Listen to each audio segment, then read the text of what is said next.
Hi, I'm Rich Colton, former Park Service historian at Springfield Armory, just recently retired.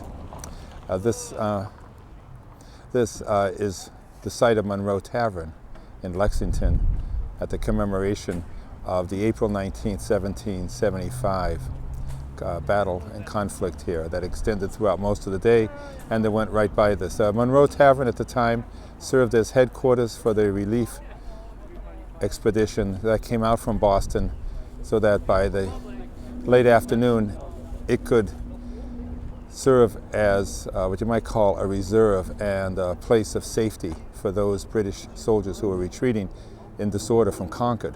This was the headquarters of Lord Earl Percy, who led that contingent out of Boston. And if it hadn't been for Percy, it hadn't been for this expedition that met the retreating British regulars here and also the militia who were angrily following them, it would have resulted probably in the capture of all the remaining British soldiers that day who had gone to Concord. They were in no shape to continue much further than Lexington Green. Behind us we see living history folks, sometimes called reenactors, but these are a little better quality, I'd say. And they actually help people understand something of the past by bridging the period, providing people with a concrete experience, so more or less to come to the abstract sense of what happened at the time so far away. Typically, these are being called redcoats. It's more complex than that. They are easily identifiable by the soldiers at the time as regular soldiers, and they also have particularly specialized roles. Most of what you see in front of you, particularly those with the short caps, are called light infantry. These are soldiers who are identified both by their short jackets, their uniforms, and they consisted usually of 1/10 of the regiment. The regiment at full strength would be about 1,000. These regiments were sometimes down to as much as 600. So if you had, the rolls point out that you had about 50 average from over a dozen different regiments that came out here in light infantry, and you had maybe 700 some odd total. You had grenadiers who also were roughly 1/10 of each regiment. These were the hard-hitting, fast-moving soldiers. So you had the entire units were entirely grenadiers and light infantry. The other 80% were what you might call the rank and file soldiers who would form the dense battle lines. The light infantry especially would fan out around any moving column, and their job was to move swiftly, quickly, and cover any movement by fanning out as scouts and also to protect them. And they did this job all the way from Concord all the way back to Charlestown, losing large numbers. They were able, however, to keep the main column relatively safe. If you look at them, you'll notice that they have in front of their red coats different colors. Some of them have yellow, and some of them have a sort of green. Each of those is identifiable from a distance as a particular regiment. The light infantry, however, generally would be going ahead to make first contact with the enemy, and also in a retreat to be the last ones to have contact with the enemy. There are, every so often you might see somebody with a bearskin cap. They might be what's called the grenadiers. They were usually the taller and stronger soldiers. It was the grenadiers and light infantry who, some months later, in June of 1775, formed the main battle line that went up against the provincial militia at Bunker Hill. They were beaten back a number of times, losing roughly a third of their number. Those with the cloth caps, the so-called tricorn, actually known then, you might call it a bicorn, military style. They are either officers or the rank and file. And so there's quite a bit to read as they move and as they go. You can read it like a book when you know the language. It's all indicative. Same thing as you would have in any documentary if you watch of the Normandy assault, where the infantry will have unit insignias painted in black on the back of their helmets, whether they're officers, what corps they're part of, what unit. all that is internally recognizable, but externally not intended to be so. The military weapon at the time, the flintlock musket, that was used by their armed forces on all sides, was polished, bright, rather than having the surface blued or browned or treated in any way. Generally, this was the way that you distinguished a military weapon, seeing the polished barrel, which compares very much with what today military weapons are generally blackened and not fancy, same way then. A civilian weapon today, proper civilian weapon, traditionally would be shiny but would have a blued finish and browned. And it was much the same way in the 1700s, where a civilian gun would have the barrel generally blued. So it would look very different. But a military gun, not only did you want it bright to distinguish it, but also you wanted to be able to see it if you were a commander. The key for military success in any army was command and control. You had to be able to see where your people were at all times and to know what was going on. If the weapons were shiny, you wanted that. You wanted the enemy to see that. You wanted the enemy to see what was coming on to them, something to intimidate them. You wanted a disciplined force, basically a human killing machine coming at you, especially with the gleaming polished bayonets. But it also served the purpose of the commander to see where his people were, where his forces were, and where the flag would be placed directly in the center of the battle line. We have an officer from the 10th in front of you, Mr. Paul Shaughnessy, and the officer's display is indicative of his command, and instantly recognizable from the rank and file. For one thing, his red is a brighter red, whereas the rank and file are going to be wearing crimson. This is scarlet, far more expensive and brighter, an entirely different dye, very much more durable. Instead of the cloth lace around the buttons, this is silver braid. Also, the buttons themselves would be silver rather than pewter. There is what's called the gorget, which is derived from a medieval piece of armor, but it comes around the neck. In this case, it's sterling silver, and it has the King's Arms on it. Very often the regimental number indicated, in this case, the 10th Regiment of Lincolnshire. And you can see the X right here on the belt plate here, the sword belt, on the white buff. And of course, the sword, the traditional infantryman did not carry a sword. In this case, silver hilted, and the whole color scheme is silver rather than gold. Some regiments will have gold. You see, in this case, he's a lieutenant because he has the gold epaulet. He has the silver epaulet on his right shoulder. If he's a captain, it's something or a higher rank major, so you might see him on both shoulders. And or another officer, it might be only on the left shoulder rather than the right shoulder. And also he has a sash around him, a silk sash, which is instantly recognizable on the field of battle. Generally, the officers found themselves targeted by provincials who were in combat. But there were those who also have been quoted from the period as saying that they never fired at officers because they were but useless, harmless gentlemen, and you want to fire at the soldiers who were trying to kill you. But soldiers in this conflict found that as an officer, you generally had, you could expect to be targeted in all cases. It was recognized what their role was. And thank you very much. All right, thanks so much. Sir? Indeed, I have to assemble the army because we have to go off and fight again, I'm afraid. Thank you for the time. These rebels just don't give up. You know, they come back all the time. You just got to keep on them. They're like mosquitoes. Thank you very much. Thank you.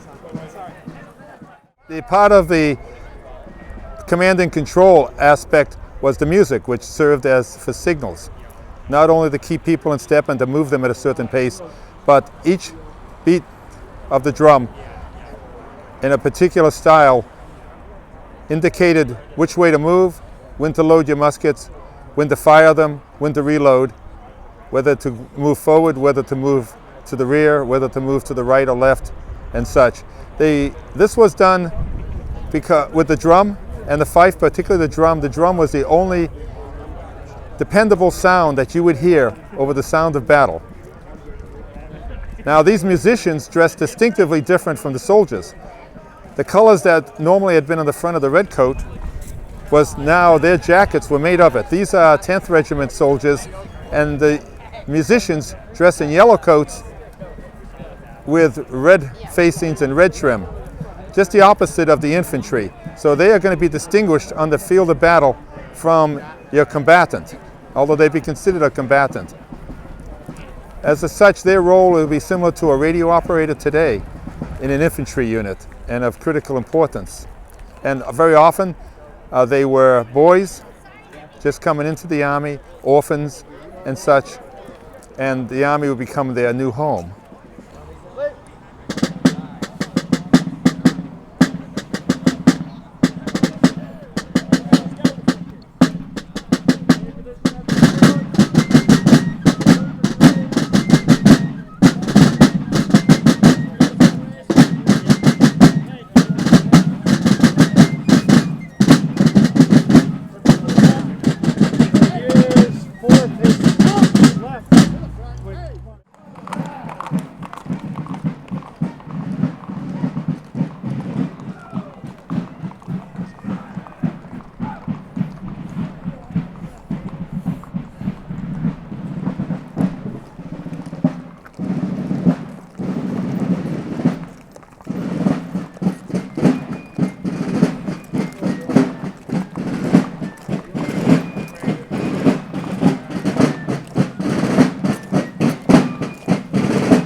The provincial forces had been a militia since the establishment of Massachusetts Bay Colony about 1630. Normally a militia would serve as a police force and an immediate defense force. But in the case of Massachusetts Bay, it soon developed into a large force. Every man between the ages of 16 and 60 required to serve with strict quality control in regard to the weapons and drill. When it came to 1775, Massachusetts Bay had not only a sophisticated militia that trained in battalion strength as well as brigade strength once a year, but knew what they were doing and had actually practiced and prepared for this day. It wasn't a spontaneous gathering.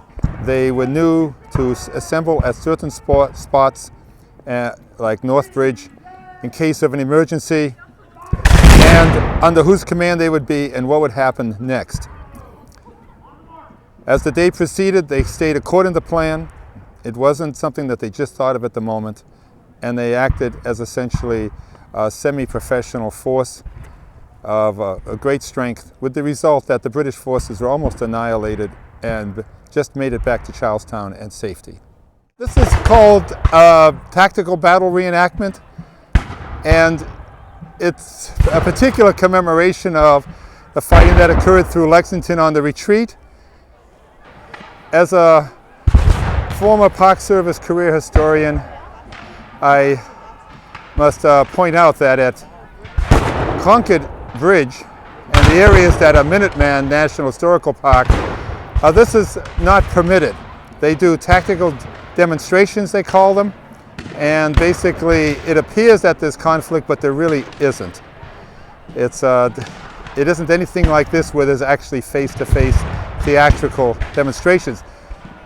A lot of reenactors, living history people, wish that the Park Service would allow this sort of event as is occurring here at the moment, as you can hear in the background. But there's a good reason why the Park Service doesn't. The Park Service's role is as custodian of places that the nation holds sacred in its memory. These battlefields especially are more than just places. They are places where they are essentially graves, points where great tension and suffering occurred. In many cases, there are actually bodies within the grounds. I can't say that entirely about Minuteman, but I'd say Gettysburg and such like that. Gettysburg is a good example of why we don't actually allow battle reenactments there, no more than you would in any burial ground and such. So what occurred there was terrible when it occurred at the time, and never again, hopefully. This ground behind us is ground that did not see battle. It's similar to some of the grounds around here that you would have seen fighting, but all through Lexington on the retreat you would have seen action on that later in the day of April 19th, 1775. But it does give a very dramatic portrayal, and I hope you get to see it at some time. But do appreciate that when the fighting did occur, hundreds on each side were killed, many wounded. Interestingly, there's a lot to say about, when you look at the casualty lists, about how they fought. When the British tangled with the provincials, by and large, the death rate was much higher than it was when the provincials were shooting at the British regulars. The reason for that is the British regulars were in fact a trained force, trained to kill and hardened to that task. They were a human killing machine. The provincials, while they had been trained in that, found themselves that they were able to fulfill their function, but generally we find that the wounds for the British are on the lower extremities, considerably so, and the wounds are very often from balls that are shot at long range. And of course on the lower extremities indicates that the balls have fallen quite a bit. So which correlates with what we know of the provincials behind stone walls and such and picking off at the columns, while the light infantry came up to them and sometimes surprised them. The British, however, would close with bayonets whenever they could. There's one instance further down the road to Boston where a house full of provincials firing at the British was entered into by a British force with bayonets, and they slew everybody in it. Not one person escaped alive, and there were a large number of them. This upped the casualty rate considerably, and the death rate, especially among the provincials. The events of April 19, 1775 are held in historical myth as well as memory by the communities that observe this event as today. One thing that overrides our memory is the sense of the citizen soldier. The bronze statues put in on Lexington Green and at Concord Bridge both commemorate this, showing a farmer putting down his plow and picking up his musket. While this no doubt occurred, the Massachusetts militia was actually extraordinarily highly trained and in a state of readiness for any event. They were in fact trained and brigade strength, and they had gone over the possibility of this well in advance of this actual event. Their officers knew what they were doing. They assembled at previously identified spots, and they went according to a battle plan and maneuvers which had already been practiced and walked through. The result was the near annihilation of the British forces that came out of Boston, who just made it back by sunset to Charlestown and then eventually to Boston. What this has continued down into our day is the sense that there actually is strength in this almost righteous victory for a just cause. What actually won the war, the Revolutionary War, aside from the alliance with the French, was the building and the achievement of a professional army, the Continental Army. And this militia itself was not the ordinary militia. These were highly trained, highly organized men.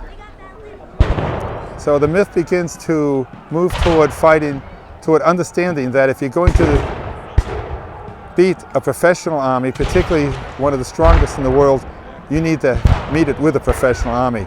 At the end of the War of Independence, the civilians celebrated victory, and this myth continued that somehow they, in their righteous might, had seen the victory occur.